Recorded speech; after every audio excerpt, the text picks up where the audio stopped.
记录一下房车四周照明灯的安装过程。好热，搞定了。因为现在水电都还比较乱，并且有几个配件呢还在路上，所以现在我选择去安装一些相对比较独立的设备。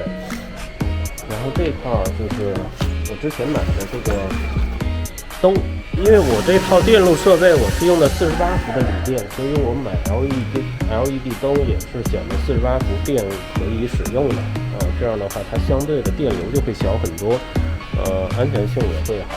但我其实没有买那种特别亮的灯，我的目的就是说去把我车附近可能3-5米的一个道路照清，所以这个其实几十瓦的一个小灯就足够了。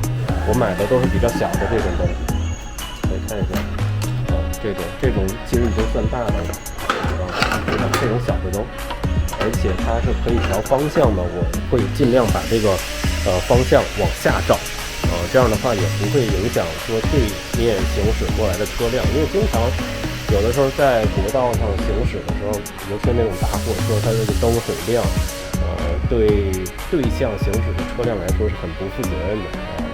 对，所以我觉得就还是按自己的需求去选择，不要说一味的去不顾下来一个前方100-200米的那个路照的通明的那种，这样的话自己也爽了，但对其他的车辆来说是很不负责任的。那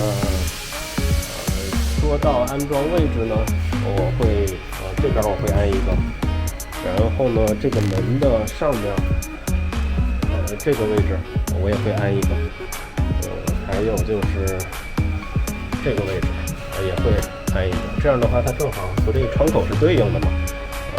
包括我也会配有4路的摄像头，基本上安在灯的附近，这样的话总线也相对来说是比较统一吧。还有一点就是前面我应该是大概装这个位置，然后向下照。然后电路的话，48伏供电，连接一个无线的开关，是有串联有并联。好吧，就开干。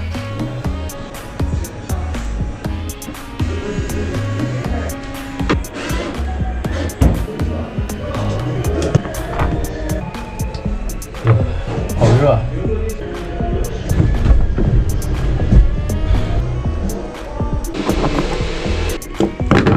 3 hours later， 嘿嘿，搞定了。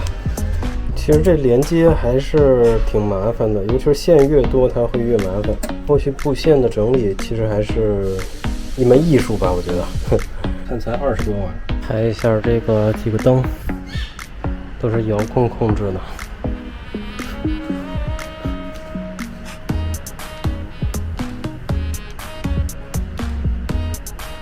然后全开全关。这几个灯呢，主要麻烦的点是在于穿线比较麻烦，加上一些接引脚，因为那个摄像头屏幕烧了，回去寄了，否则的话今天摄像头应该也会装好。有一点遗憾吧，等过几天寄回来再重新把摄像头粘上。走的比较晚，就要通过这个卷帘门。走了，又是辛苦的一天。